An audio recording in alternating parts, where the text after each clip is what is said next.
Alright, ladies and gentlemen, and welcome back for another week of looking at the shrine here with Fungoose. So right away I can tell you we have Bond, which is a teachable perk for Dwight. We also have Detective's Hunch, which is a teachable perk for, surprise surprise, Detective Tap. We've also got Modern Abuse and Remember Me. Now looking at this shrine straight away, it's an alright shrine. Now there's a couple of ways to use Bond. Now Bond is a Dwight teachable perk, which is unlocked pretty damn early. It's unlocked at level 30. Now, I do recommend this perk to an aggressive looper. Now, at the same time, there are better options on the table, but what this is going to allow you to do is when you're looping the killer, if the killer is chasing you, you're going to be able to see where your allies are working on objectives. Therefore, if your ally Jake is working in the shack to your left-hand side and you see that, you need to try and pull the killer to the right-hand side, because the longer you leave Jake alone, the more work he's going to do.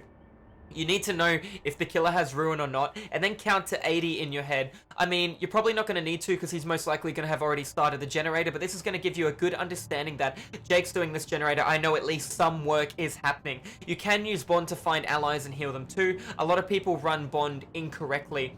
Now, the thing about Bond is with enough time and experience in Dead by Daylight with situational awareness, you're going to be able to pinpoint all your teammates about 75% of the time. It'll help you a lot with your killer just by simple looks at where crows haven't spawned, or because a crow takes about 20 seconds to respawn. Knowing these kind of things and going, there should be a crow there, but there's not a crow there, means somebody has passed through here. I don't even need to see the scratch marks to be able to know that, which also enhances my killer performance in terms of hunting. Bond can be good. I don't recommend it though. At the same time, if I had to run a Dwight perk, I'd run Prove Thyself for 10% quicker objective work, putting it down to 40 seconds with 2 people working on an objective rather than 44. So all in all, it'd be good if you understand how to loop the killer and take him away for your teammates. It'll be good if you don't run self-care and get a teammate to heal you up. 16 seconds to have an ally to heal you as opposed to 32 to self-care. Then again, obviously, Sloppy Butcher can make that 16, 20 seconds. It just really depends. Not a bad perk, but I'm not going to try and sell you on it, telling you it's amazing.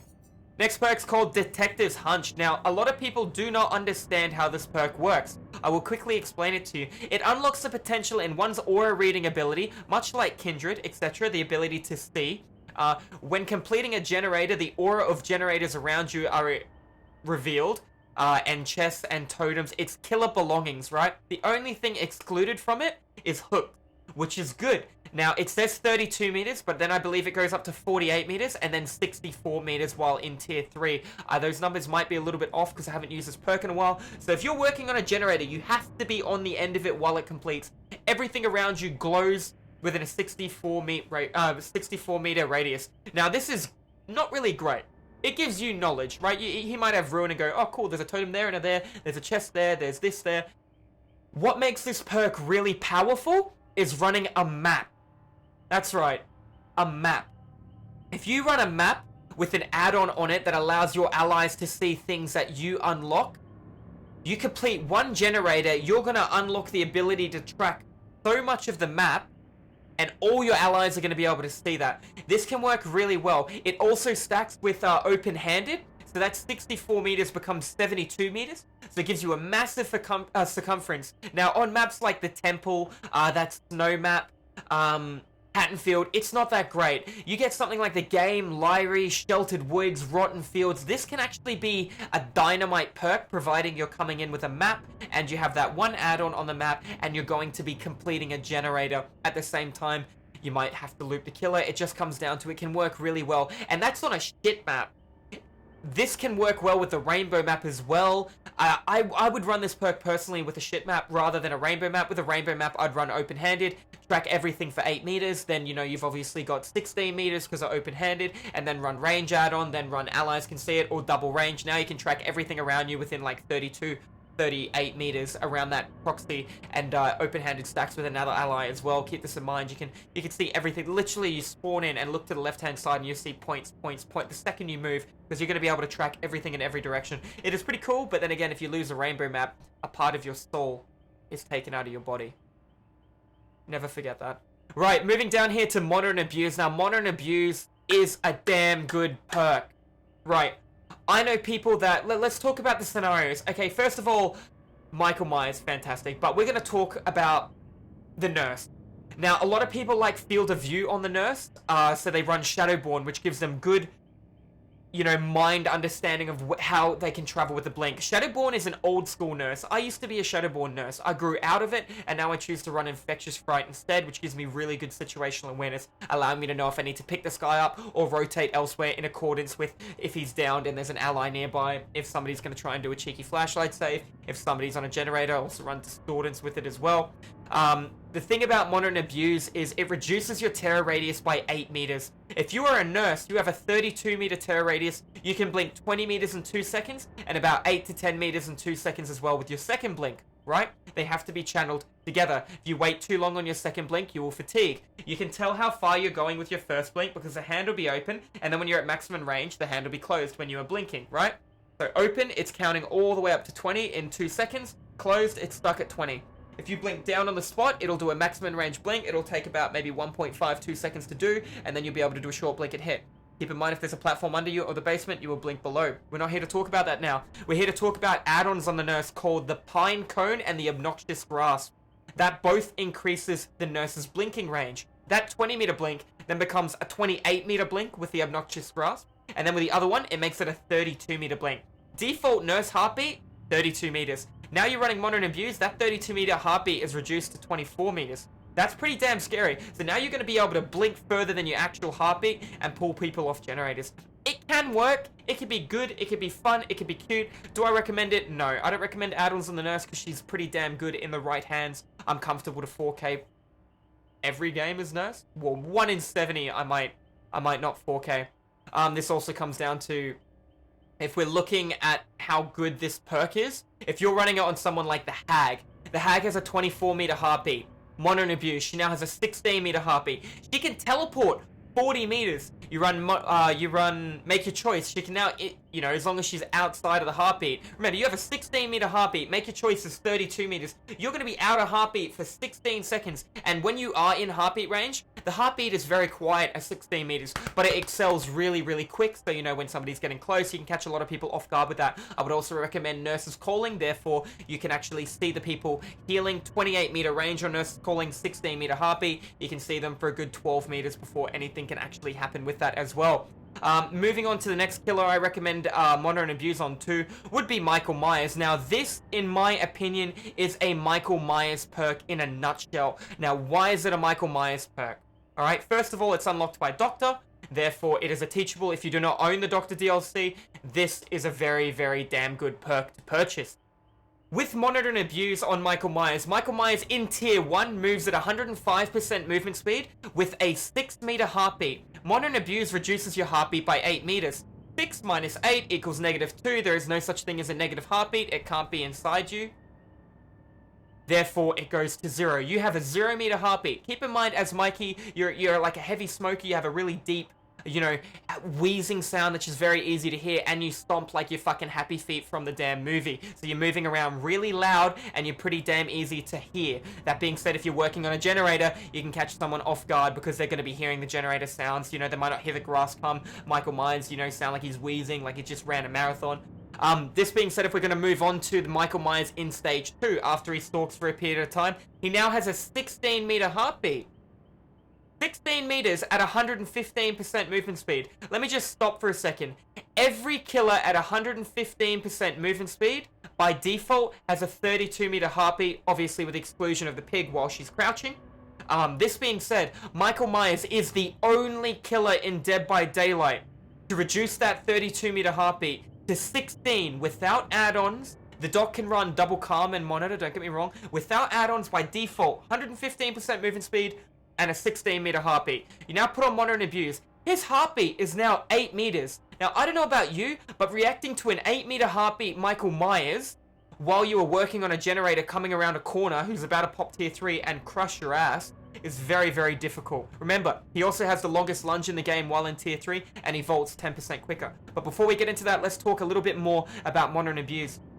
Now, your field of view will be wide, and the second you enter chase, it'll narrow your vision down. It looks like it zooms in a hell of a lot, but that actually shows you normal field of view. So if you're spinning around in the corn, and then all of a sudden it goes like that, you've just looked at a player. But be careful, it can confuse the shit out of you. It can also put your blinks off as a nurse too, with the field of view changing while you're moving in for a swing. A lot of people get confused with it. Some people even get motion sickness. Back to Michael Myers. If you run an add-on on Michael Myers called the Dead Rabbit, this reduces your heartbeat by 25% in tier 2, and in tier 3, it increases your heartbeat by 25%.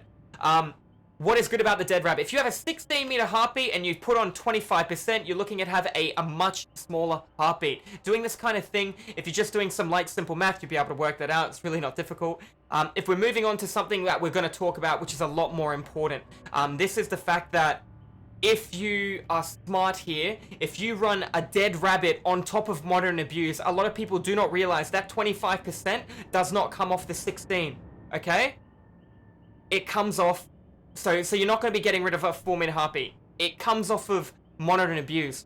So your Modern Abuse on Michael Myers has a 16-meter heartbeat, minus 8. Cool, that 8-meter heartbeat is now what you have. Then add-ons get played into effect. If you'll notice at the end of a game, at the bottom left-hand corner where it shows you the boxes, whatever is played in the left to right applies. Example, with the medkit on a survivor, if you have a green medkit with a 16-meter, and then you have a... if you have a green medkit with a 16-meter...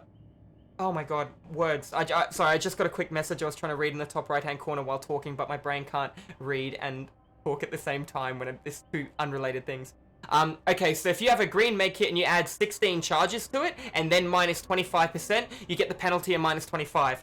However, if you run the minus 25% of the green medkit and then the 16-meter, the 16 extra charges, it takes the penalty out of the medkit and then adds the bonus to the medkit. Therefore, you'll have another 6 to 8 more charges, which is going to help you out a lot. It does take 12 charges to heal, remember, and if you're running Botany Knowledge, it's going to be even better off for you as well. This being said, back to Modern Abuse, which is what we're here to talk about. You'll notice how much time I've spent talking about Modern Abuse in this video. It shows you how important this damn perk can be in the right hands. Now, Modern Abuse is also really good, so light math back down, a 16-meter heartbeat, boom, minus 8, 8-meter heartbeat, Dead Rabbit, 25% of 8, 2. That 8-meter heartbeat is now 2 meters smaller, making it a 6-meter heartbeat. You now have a 6-meter heartbeat in tier 3. That is terrifying. But wait, there's more. If you run that, that means your heartbeat in tier 3 is larger. So let's just stop for a second. I'm gonna run the perk Infectious Fright. Infectious Fright, anyone within your heartbeat when you down somebody reveals their allies' aura because they will scream unless they have calm spirits. Okay? So people will be screaming. So if I go to down somebody, I have an 8-meter heartbeat as Michael Myers. I enter Chase. I now have Modern Abuse. That is a 16-meter heartbeat. I then pop tier 3. That 16-meter heartbeat then goes up to 32-meter heartbeat. And then I'm in Chase with the Modern Abuse because it actually stacks off of that. We also have Dead Rabbit. Now, before you know of it, I have like a 40-something meter heartbeat in tier 3. Yet in tier 2, I have an 8-meter or a 6-meter heartbeat. And then I down somebody, and then I can see allies around scream. If I see someone, I can leave that guy on the ground and rotate straight away. And just like that, I've immobilized 2 people in Chase at once. I can't stress enough, Modern Abuse is so damn important on Michael Myers. Remember, in tier 3, he has 10% faster vault and the longest lunge in the game. Therefore, Bamboozle can be very good on him too. There's just a lot of really good ways to make it work. This can work on a lot of other killers too, don't get me wrong. It used to be a good perk on Legion. Legion had a 24-meter heartbeat, and that was down to 16 meters, but now he just got recently reworked, so he has a 32-meter heartbeat at 115% movement speed. Therefore, I cannot recommend Modern Abuse on the new Legion.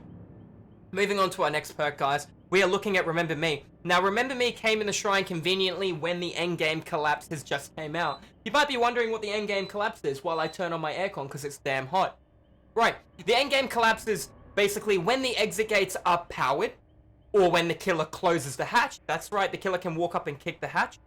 A timer or a bar will appear at the top of the screen.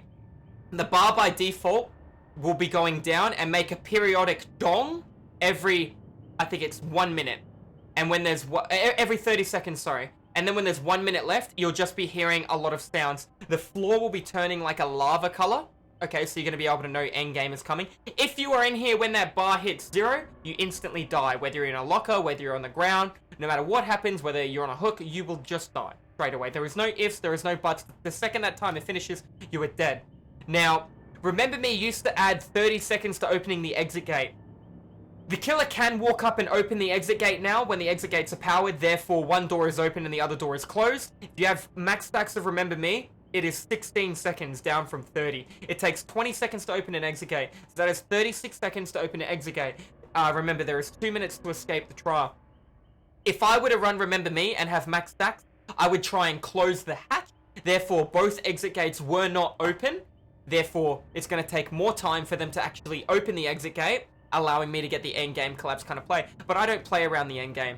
Remember Me did suffer a nerf, but at the same time, you can't really get upset that there is now a nerf for Remember Me now that the trial, once the exit gates are powered, there's 2 minutes to escape. So that guy that's urban evading, hiding, trying to find the hatch, he has to leave. That guy who's in the basement searching a chest, jumping in lockers, he has to leave. The guys that are just hiding, trying to troll you or throw pebbles, they have to leave or they die after the 2-minute timer. Keep that in mind.